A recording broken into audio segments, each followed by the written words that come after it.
Hai sobat rebahan, selamat datang di channel hiburan kaum rebahan. Admin akan terus membacakan sebuah cerita novel yang sangat seru, yang sangat menarik, yang sangat luar biasa. Novel tersebut adalah yang berjudul The Story of Yi Chen, di mana novel ini sangat layak untuk diikuti dari awal hingga akhir. Di video ini adalah part ke 137, di mana bertepatan bersama bab 648.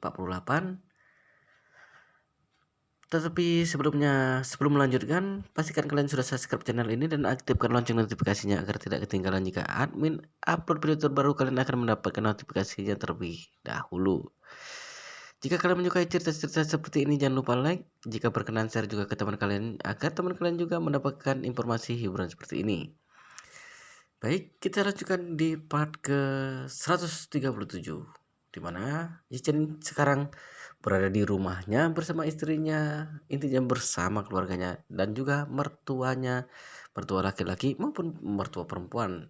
Tapi saat ini ada banyak pertanyaan dari istrinya Securan kepada Yichen, dan Yichen coba menjelaskan atau menjawab pertanyaan tersebut satu persatu dengan masuk akal atau dengan cara yang sebisanya akan membuat istrinya percaya. Oke, kita lanjutkan di part ke 137. Selesai berbicara, Jichen kembali mengatakan, jadi lihat saja, nona besar keluarga Song tidak mungkin tertarik pada pecundang sepertiku. Securan tidak bisa menahan diri dan berkata, tapi kulihat dia sungguh sangat menghormatimu, bahkan berinisiatif untuk turun dan membukakan pintu mobil untukmu. Ichen mengiyakan sejenak lalu berkata, dia menghormatiku karena kakeknya mempercayaiku. Usia kakeknya sudah tua. Semakin lama semakin percaya tentang keberuntungan Feng Shui dan peruntungan nasib. Lalu aku juga merupakan orang yang bisa dia percaya. Jadi dia menghormatiku. Tentu saja cucunya juga harus menunjukkan sikap sungkan kepadaku dari luar. Jika menyinggungku lalu disalahkan oleh kakeknya, dia yang akan mendapat kesialan. Cucuran mengangguk dengan ringan.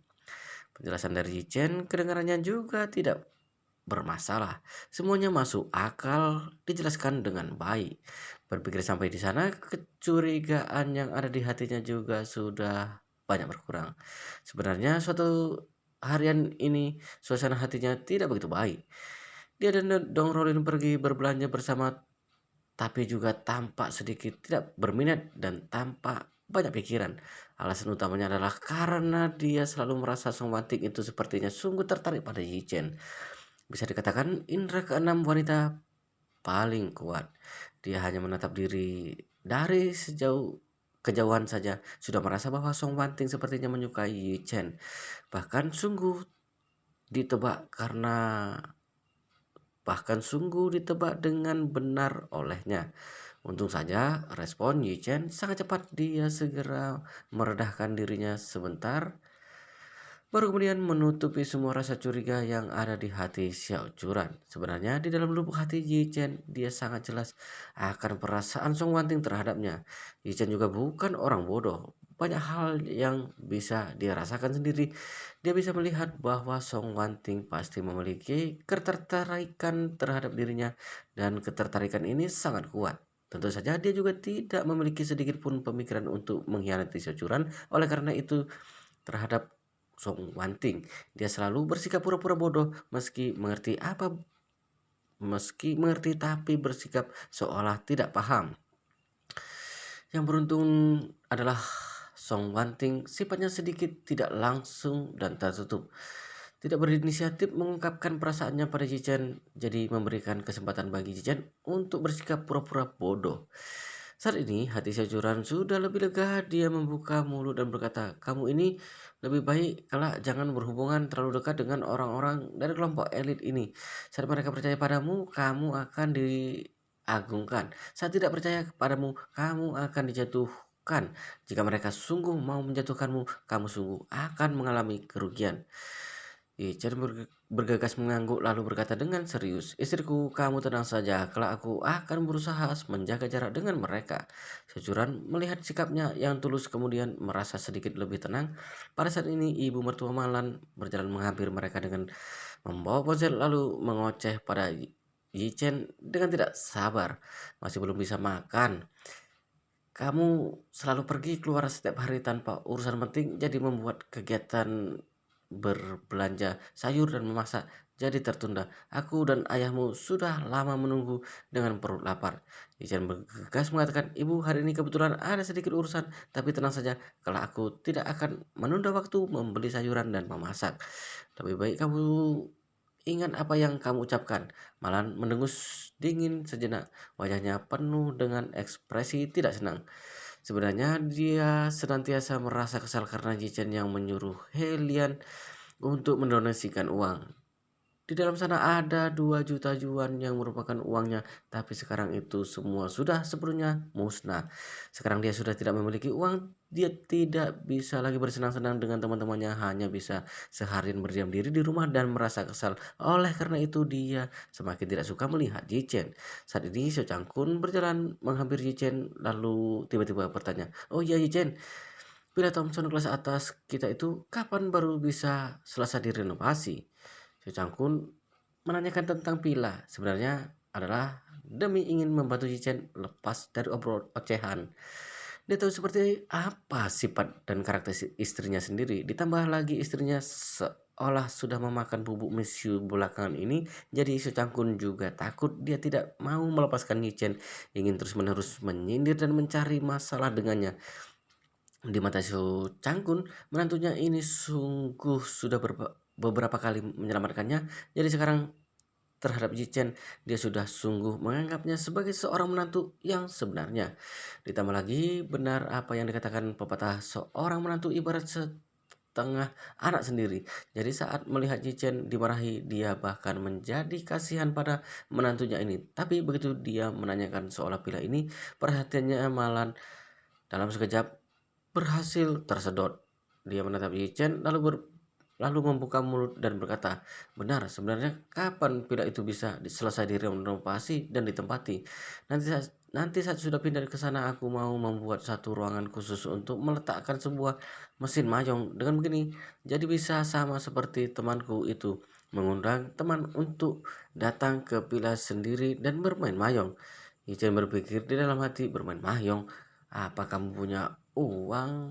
Saat kalah menatap di pila senilai 100 juta yuan lebih, mengundang orang untuk bermain mahjong ke rumah, lalu kalah 2000 yuan dan tidak mampu membayarnya. Apa kamu tidak merasa malu?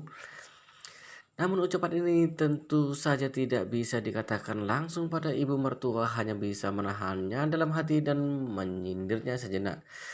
Berpikir sampai di sini, Yichen juga malas perhitungan dengan ibu mertuanya lalu berkata dengan datar, "Aku baru saja bertemu dengan Wang Jenggang hari ini. Katanya bila sudah hampir selesai direnovasi, hanya kurang furnitur dan barang elektronik. Jika kita ingin pindah ke sana, boleh melihat furnitur dan barang elektronik untuk ditaruh di sana, lalu sudah boleh pindah." Bagus sekali.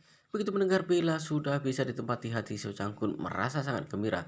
Malan yang ada di sampingnya merasa sangat antusias. Dia tertawa terbahak-bahak dan berkata, "Bagus, bagus, bagus. Akhirnya akan terlepas dari rumah bobrok ini." Setelah berbicara, dia mendadak kembali tersadar. Membeli furniture dan barang elektronik? Apa-apaan ini? Apakah Bila tidak memfasilitasi furniture dan barang elektronik? Uang sudah didonasikan oleh Yichen ke Harapan Project. Dia akan beli barang elektronik dengan apa? Berpikir sampai di sini, ekspresi Malan langsung berubah buruk. Dia berkata dengan suara dingin, "Bang Jenggang, keterlaluan sekali. Sudah memberikan pila semahal itu, tapi tidak menyediakan furniture dan alat elektronik. Juga menyuruh kita untuk membeli sendiri. Kenapa pelit sekali?"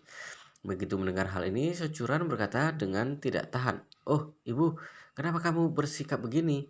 Orang lain sudah memberikan pila senilai ratusan juta yuan lebih. Kamu masih saja tidak puas."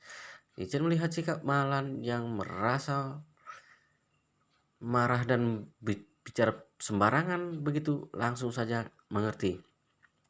Ibu mertuanya ini pasti takut Xiao Churan Cangkun mengetahui bahwa dirinya sudah membuat uang itu habis. Lalu Yichen sengaja berkata, "Ibu, yang diberikan uang jenggang adalah villa, bukan furniture dan alat elektronik. Lagi pula furniture dan alat elektronik harus dipilih sendiri berdasarkan kesukaan masing-masing. Jika dia memberikan tapi tidak kamu sukai, nantinya mau ditaruh di mana alat elektronik yang begitu banyak." Malan berkata seolah dirinya paling benar. Jika itu diberikan cuma-cuma, kenapa aku bisa tidak suka? Asalkan tidak menghabiskan uang aku suka.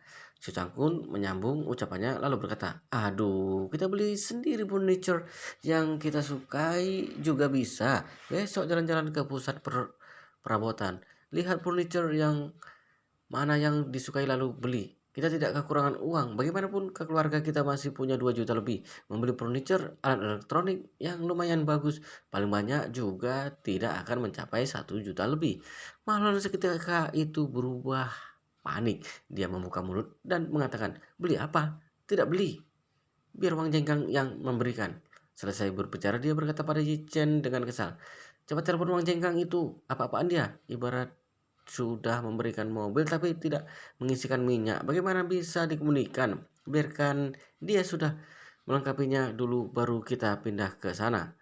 Ichen sengaja berkata, "Ibu, tidak bisa begitu. Presiden Wang sekarang sedikit menyesal. Dia merasa tidak seharusnya memberikan pilihan yang begitu mahal. 2 hari ini dia juga mengatakan dia mau menggantinya dengan yang lebih kecil, yang lebih terpelosok sedikit untukku."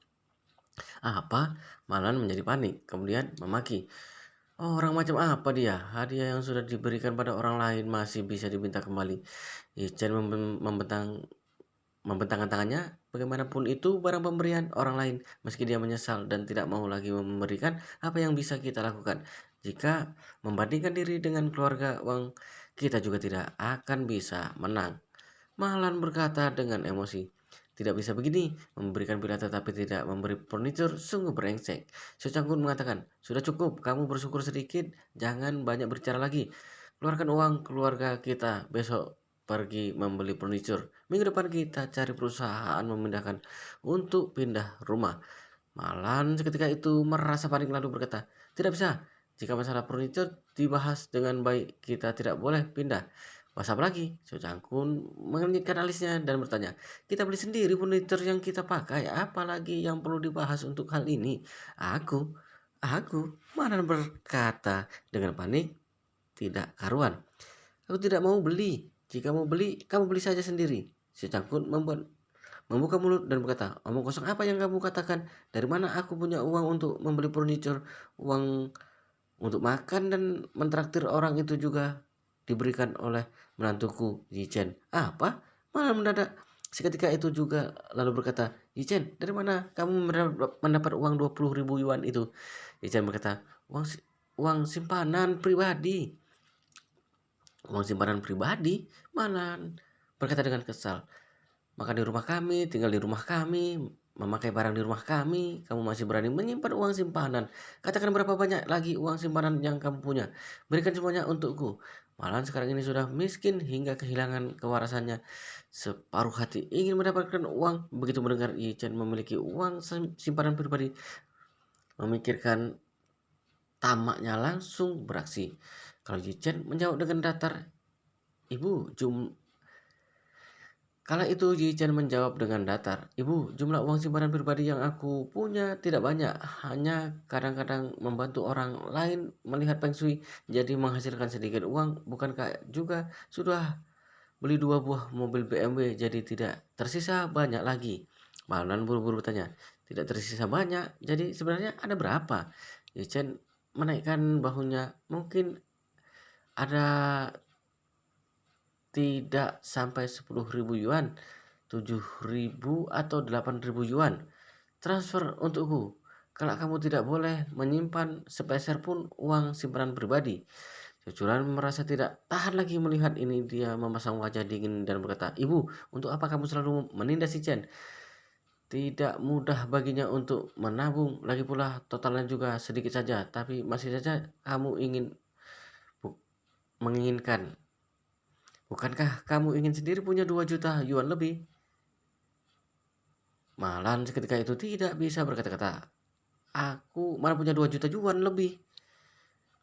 Kemudian dia hanya bisa berbicara dengan sangat kesal. Begini saja, nanti saat kita pindah rumah, kita pindahkan saja furnitur lama yang ada di rumah ini ke sana untuk digunakan.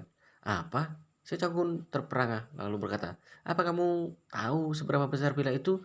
Di dalam sana ada 3 lantai atas dan ada 2 lantai di bawah tanah. Totalnya luasnya ada 1.000 meter lebih. Rumah kita ini luasnya hanya 100 meter lebih sedikit. Furnitur ini jika dimasukkan ke sana, apa yang bisa kelihatan? Setelah berbicara, si Cangkun kemudian menunjuk sofa dari kain miliknya, lalu berkata, sofa usang rumah kita ini, jika diletakkan di ruang tamu Thomson kelas atas yang begitu besar, bisa jadi apa? Bukankah jadi ibarat semut yang ada di tubuh gajah? Malan merasa sangat terpojokkan, dia berkata dengan nada seolah dia paling benar. Apa yang kamu apa yang kamu pahami? Dengan begini bisa menghemat uang. Jika tidak, untuk pindah itu membeli furniture dan barang elektronik saja bisa menghabiskan 1 juta yuan lebih. Uang sebanyak itu hanya demi gengsi. Kamu ini sungguh tidak mengerti caranya menjalani hidup. Si Cangkun bahkan jadi tertegun. Dia demi gengsi, dia tidak tahan, dia tidak tahu caranya menjalani hidup. Atas dasar apa Malan mengucapkan perkataan seperti itu pada dia? Meski Sucangkun tidak berguna, tapi dia bukan orang bodoh. Di dalam rumah ini, jika mau mengatakan tentang gengsi, dia dan istrinya Malan sama-sama memilikinya. Tapi rasa gengsi Malan setidaknya lebih kuat 10.000 kali lipat daripada dirinya. Malan merupakan contoh klasik dari seorang yang sampai mati pun masih menginginkan martabat. Rasa gengsinya sudah mencapai puncak. Sekarang malah berani mengatai dirinya gengsi. Wanita tua ini sungguh tidak tahu apa yang dimaksud dengan rasa malu. Saat api amarahnya sedang berkobar, Sio Cangkun tiba-tiba teringat akan sesuatu yang terasa aneh. Malan lalu memperhatikan tentang Villa Thompson kelas atas. Saat belum selesai direnovasi, dia juga senantiasa mengatakan ingin tinggal di sana.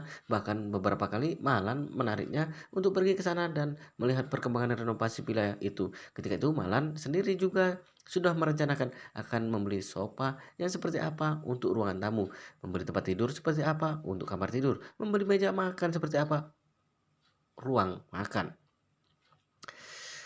Dengan kata lain, Malan sebelumnya juga tidak memikirkan bahwa uang jengking akan memberikan furnitur. Jadi, dia juga sudah melakukan persiapan mengeluarkan uang untuk membeli furnitur, bahkan sudah sangat tidak sabar ingin tinggal di dalamnya. Namun, kenapa saat sekarang villa sudah hampir selesai direnovasi, juga harus membeli furnitur dan tinggal di sana, tapi dia malah bersikeras tidak bersedia mengeluarkan uang untuk membelinya. Pasti ada sesuatu di balik hal ini. Lalu Xia Changkun bertanya dengan suara dingin, Malan, kamu bersikeras tidak bersedia membeli furnitur? Apa alasan dari ini sebenarnya? Apakah karena sudah tidak begitu banyak uang keluarga yang tersisa? Malan berkata dengan panik, bukan. Aku hanya ingin sedikit berhemat saja. Curan memulai usaha dan bisa jadi masih membutuhkan uang. Bagaimana boleh kita menghabiskan uang untuk bersenang-senang? Secangkun mengurutkan alisnya sejenak lalu buka mulut dan berkata, mari buka aplikasi bank yang ada di ponselmu. Perhatikan saldonya padaku. Apa maksudmu? Hati Malan panik tidak karuan, namun dia sengaja berlagak kesal dan berkata, Secangkun, kamu mau memeriksa rekeningku? Apa kamu tidak percaya padaku? Ya, Xiao Changkun menjawabnya dengan sangat tegas. Kemudian berkata dengan suara dingin, sekarang aku sangat curiga apakah kamu sudah membuat uang keluarga berkurang dalam jumlah besar. Jika tidak demikian berdasarkan sifatmu, kamu sudah sejak awal ingin sekali pindah dan tinggal di Thompson kelas atas. Malan mengelak dan bergumam, kamu jangan banyak berasumsi di sana. Aku yang mengurus uang keluarga. Hal ini sudah kita sepakati saat menikah. Apa hakmu untuk memeriksa rekeningku? Si Cangkun yang melihat Malan sudah sepenuhnya mengelak. Seketika itu menebak bahwa pasti terjadi sesuatu pada uang itu, dia langsung berkata dengan nada yang sangat serius, "Malan, jangan mengira kali ini kamu bisa mengelabui. Jika kamu tidak membiarkanku melihat saldo yang ada di dalam rekening bank, maka aku akan bercerai denganmu." Cerai? Malan mendadak meledak. Dia membuka mulut dan berkata, "Su Cangkun, kamu sudah hebat ya, sudah berniat cerai dariku. Apa kamu masih punya hati nurani? Apa kamu pernah berpikir berapa banyak penderitaan, kesulitan yang sudah kualami selama bersamamu bertahun-tahun ini? Kalau itu Kala itu aku hamil di luar nikah, berapa banyak yang mengataiku dari belakang. Apa kamu sudah lupa semuanya?" "Aku tidak lupa," Secangkun mengatakan. "Oleh karena itu, aku selalu mengalah padamu, selalu bersabar denganmu, sampai sekarang juga sama. Tapi sekarang aku ingin tahu uang keluarga masih ada berapa. Kamu jangan lupa, aku juga salah satu anggota dari keluarga ini. Aku juga sudah memberikan banyak pemasukan untuk keluarga ini sebelum berselisih dengan ibuku, sebelum grup Xiao memasuki kebangkrutan. Bagaimanapun aku tetap mendapatkan komisi sekitar 20 hingga 30 ribu yuan setiap bulannya." Malan mendengus dingin sejenak. "Kamu jangan menggunakan cara ini di dalam rumah ini. Aku adalah orang yang mengatur keuangan. Kamu tidak berhak untuk bertanya." Su Cangkul meretakan giginya dan bertanya, "Baik, kamu bersikeras sampai akhir. Baik, besok kita pergi mengurus surat perceraian. Tidak ada yang perlu dibicarakan denganmu lagi." "Beraninya kamu? Kenapa aku tidak berani?" Su Cangkun berseru dengan suara dingin, "Aku beritahu padamu, besok aku akan pergi mencari pengacara. Aku akan melakukan apa yang aku katakan. Lagi pula rumah ini juga tidak ada barang yang bernilai untuk dibagi. Hanya 2 juta yuan tabungan dan sebuah rumah. Anak kita juga sudah dewasa, sudah berkeluarga, jadi tidak perlu mempermasalahkan hak asuh anak. Bisa dengan cepat diselesaikan."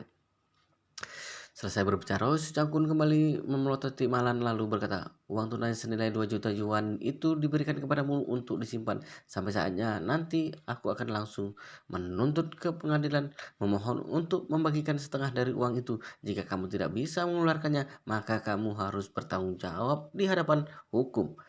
Kamu Malan sungguh tidak mengira si pria Xiao Cangkun ini ternyata sungguh begitu kejam. Mau bercerai darinya juga ingin pembagian harta. Jika Xiao Cangkun sungguh menuntut dirinya, dia harus bagaimana? Dirinya sudah tua sekarang juga sudah tidak punya uang. Jika sungguh bercerai, apa akan ada hidup baik yang bisa dijalaninya? Begitu berpikir sampai di sini, Malan seketika itu menjadi sedikit menciut. Dia bergegas menjadi lembut lalu berkata, "Aduh suamiku, untuk apa kamu marah begitu? Kita berdua melalui banyak rintangan selama 20 tahun lebih. Apa saat ini kamu rasa banyak bermusuhan denganku?" Su pun berkata dengan serius, "Aku ingin tahu berapa banyak sisa uang keluarga. Jika kamu menolak untuk mengungkapkannya, maka besok aku pasti akan bercerai denganmu."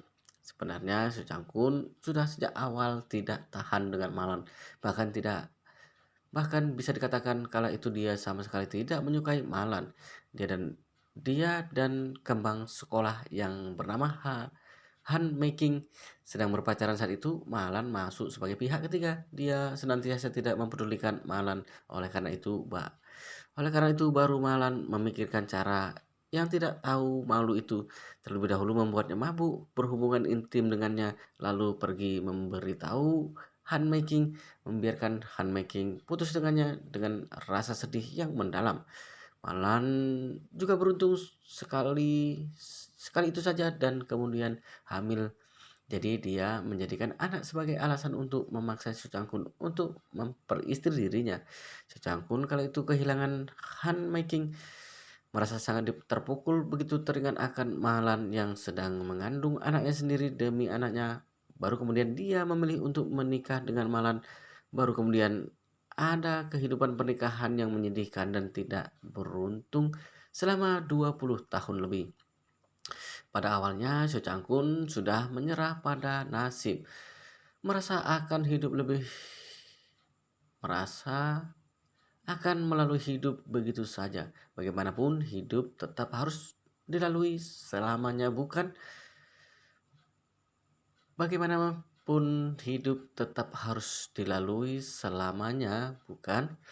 Jika bercerai memangnya bisa apa? Oleh karena itu dia tidak pernah berpikir untuk bercerai.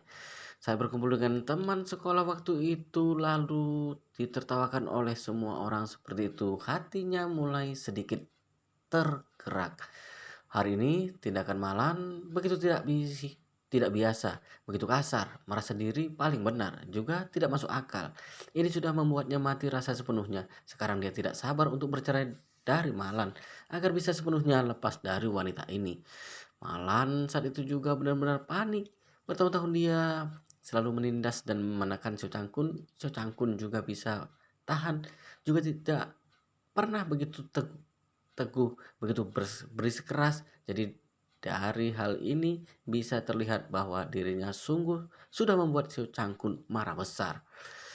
Meski Malan berbicara kasar, tapi sebenarnya dia hanya tampak mengerikan dari luar. Saat dia mengoceh dan berteriak jika lawannya langsung menamparnya, dia akan langsung patuh.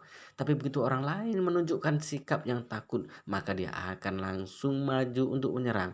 Jadi melihat Sio Changkun yang sungguh sudah marah, hatinya juga sungguh merasa takut.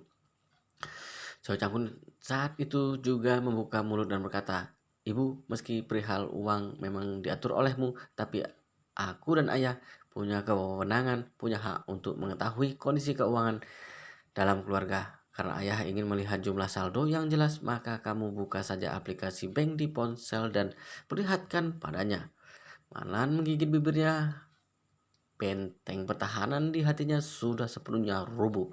Dia menatap Sio Changkun dengan tatapan mata yang mengelak, lalu mengumpulkan keberanian dan berkata dengan suara rendah, "Uang sudah habis semuanya." "Apa?" Sio Changkun mendadak seketika itu juga. Dia membuka mulut dan bertanya, "Uangnya sudah habis semua? 2 juta yuan? Semua sudah habis?" Wow, apakah yang akan terjadi selanjutnya? Bagaimana cerita kelanjutannya? Tapi sepertinya di episode ini, di part ini, di video ini cukup di sini dulu. Kita lanjutkan di video selanjutnya. Tapi pastikan kalian semua sudah subscribe channel ini dan aktifkan lonceng notifikasinya agar tidak ketinggalan jika admin upload video terbaru. Kalian akan mendapatkan notifikasinya dan bisa menontonnya lebih cepat.